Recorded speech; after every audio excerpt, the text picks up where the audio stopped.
안녕하세요. 꿈꾸는 섬 공작소 이철성 실장입니다.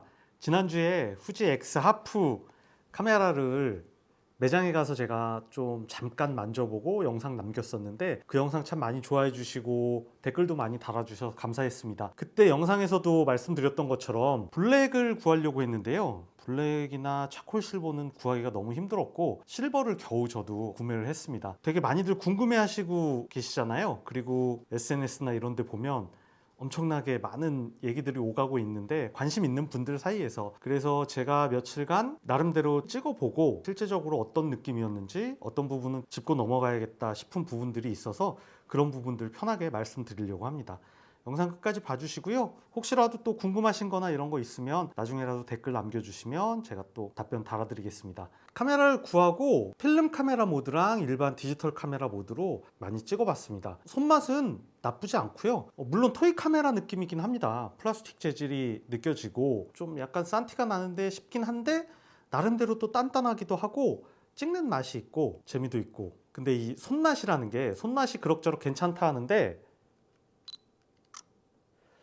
이 손맛이라는 게 제대로 된 카메라의 손맛은 아니고 토이 카메라, 그리고 요건 재밌네, 그냥 귀여운 녀석이네, 이런 느낌의 손맛을 느낄 수가 있었습니다. 지금 저를 찍고 있는 카메라나 아니면 뭐 업무용으로 찍거나 행사나 이런 거 촬영하는 그런 카메라의 손맛하고는 조금 다르다는 거 아마 예상들 하고 계시겠지만 그런 느낌입니다.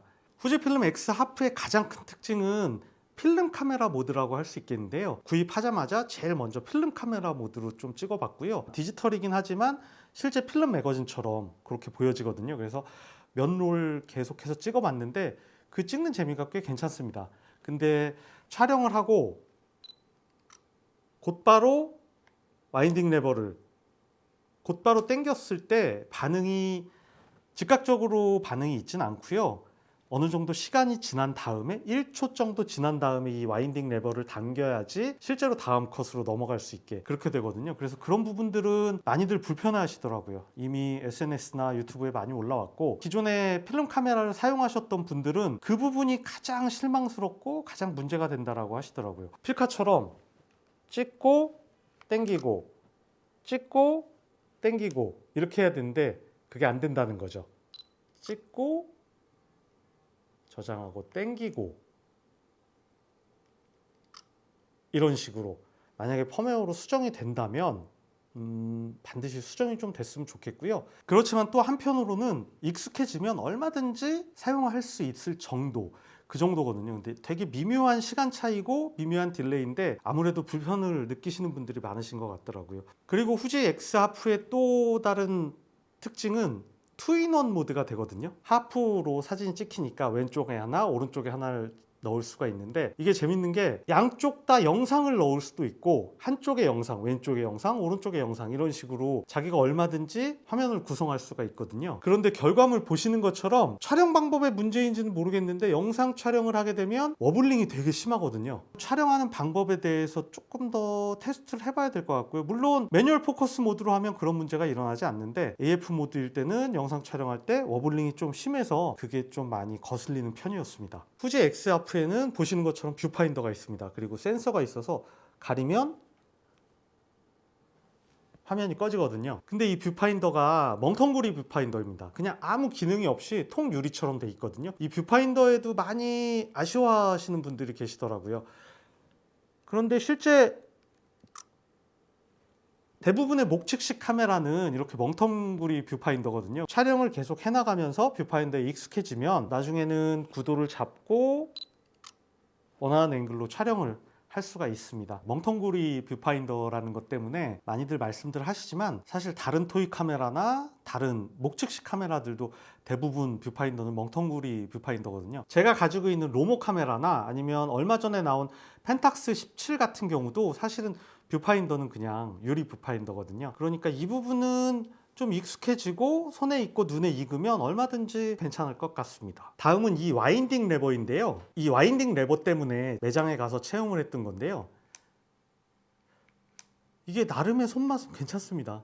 원래 실제 필름 카메라의 그 와인딩 레버에 비교할 수는 없지만 나름대로 텐션도 있고 필름 카메라 모드로 찍을 때 찍고 나서 이 와인딩 레버를 당기는 그 맛이 또 꽤 괜찮습니다. 그리고 일반 디카 모드일 때는 이 와인딩 레버가 두 가지 역할을 하는데요. 안쪽으로 누르면 방금 촬영한 사진을 볼 수 있고요. 한번 당기게 되면 투인원 모드로 들어가서 사진을 두 장을 하나로 만드는 그런 모드로 진입을 하게 됩니다. 그 다음에 재질입니다. 이미 다들 알고 계시겠지만 엑스하프는 플라스틱 재질이거든요. 이 플라스틱 재질이 그렇게 고급스러워 보이진 않습니다. 그래서 저도 블랙을 구매하려고 했던 건데 실버가 특히나 좀 약간 장난감 같은 느낌인데 의외로 괜찮다고들 말씀들 많이 하시기도 해서 디자인 귀엽고 예쁘고 작고 가벼워서 바지 뒷주머니에도 넣을 수 있고 그냥 손목에 달랑달랑 달고 다녀도 전혀 부담이 되지 않는 무게거든요. 휴대성은 정말 괜찮은 것 같습니다. 손바닥에 이렇게 잡히거든요. 이건 정말 고쳐졌으면 하는 단점인데요. 펌웨어로 수정이 될 수 있을지는 모르겠는데 전원 부팅 시간이 꽤 오래 걸립니다. 끄고 있다가 뭔가 저 장면을 찍어야지 하고 온을 하고 촬영을 하게 되면 그 장면을 전부 놓치게 됩니다. 그래서 부팅 시간이 좀 오래 걸리는 점은 정말 되게 치명적인 단점이 될 수도 있고요. 셔터렉도 있습니다. AF를 잡는 것도 느리기도 하지만 셔터를 누르면 느낌상 바로 반응하는 게 아니라 뭐지? 찍혔나? 싶을 때 철컥하게 되거든요. 이 부분도 익숙해지면 괜찮겠지만 단점은 분명한 단점이긴 합니다. 한 가지 더 말씀드리고 싶은 건 소프트웨어의 안정성 문제인데요. 구매를 하고 처음에 페어링 할 때는 아무 문제 없이 아주 순조롭게 다 페어링 되고 사진 다운로드 됐는데 그 다음에 촬영을 하고 나서 페어링을 하는데 페어링이 잘 안 되더라고요. 안 붙고 이러다가 스마트폰 앱도 종료를 했다 다시 켜고 카메라도 껐다 켜고 하고 이런 과정을 몇 번 하는 동안 카메라가 다운이 돼서 정말로 먹통이 돼버려서 배터리를 빼가지고 완전히 전원을 뺐다가 다시 넣고 카메라를 켜고 접속이 됐는데 그 이후로는 지금까지 괜찮은데 소프트웨어의 안정성은 아무래도 차차 좀 개선이 분명히 필요한 부분이라고 생각이 됩니다. 그 외에도 유저들이 고쳤으면 하는 부분들을 후지필름에서 펌웨어 업데이트를 통해서 좀 수정을 해줬으면 합니다. 결정적으로 가격이 제일 큰 문제인 것 같습니다. 아마 지금 출시된 149,000원, 105만 원보다 낮고 납득이 될 만한 수준이었으면 지금까지 말씀드린 뭐 단점이랄까 이런 것들도 다 어느 정도 수긍을 하고 그래 이 정도면 뭐 재밌게 사서 쓸 수 있지 하실 수 있을 텐데 105만 원이라는 가격은 사실은 저도 좀 구매를 할 때 멈칫하고 망설이기도 했고 과연 이 가격을 주고 이 카메라를 사는 게 맞는 걸까라는 생각을 좀 하게 됐거든요. 지금 얼핏 생각해봐도 아마 니콘에서 나온 Z502도 이 가격에 조금만 더 주면 신품을 구매할 수 있는 걸로 알고 있거든요. 후지필름의 XM5도 이 가격에 조금만 더 보태면 단단한 퀄리티의 XM5를 구매할 수 있는 걸로 알고 있거든요. 그 외에도 중고까지 고려한다면 선택의 폭이 엄청 넓은데 과연 105만 원을 주고 이 장난감 재질도 플라스틱에 이런 카메라를 사는 게 말이 되냐라는 말씀들 많이 하시는데 그래도 저는 한 번쯤은 사서 재밌게 찍어볼 만은 할 것 같다라는 생각입니다. X하프는 사진을 원래부터 찍었고 이미 잘 찍고 기계도 잘 다루시고 이론적으로도 어느 정도 아는 분들이 쓰시면 얼마든지 더 좋은 결과를 뽑아낼 수 있는 카메라가 아닐까 하는 생각입니다. 물론 편하게 아무렇지도 않게 진짜 편하게 그냥 툭툭 찍으면서 그 결과물 즐기는 것도 이 카메라의 컨셉이기도 한데요. 어느 정도 사진을 찍어 보시고 사진에 대해서도 잘 알고 계시는 분들이라면 훨씬 더 좋은 결과물을 얻을 수 있을 거라는 얘기입니다. 제 생각에는 컨셉이나 타겟층 자체가 말 그대로 편하게 스마트폰처럼 매일 들고 다니면서 찍고 그 찍은 결과물 바로 보고 그걸 SNS에 공유하고 지인들하고 친구들하고 사진을 나누고 그 순간을 즐기는 게 그게 이 카메라의 진정한 컨셉이 아닐까 하거든요.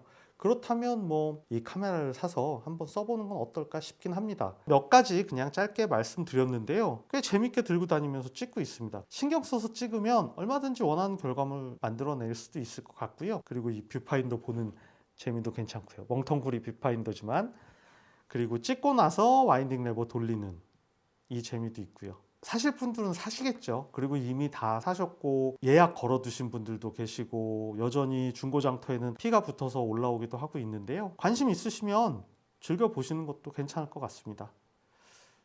저는 과연 이 카메라를 얼마나 가지고 있을지는 두고 봐야 될 것 같긴 합니다. 오늘도 영상 봐주셔서 감사합니다. 또 조만간 재밌는 영상으로 찾아뵙도록 하겠습니다. 감사합니다.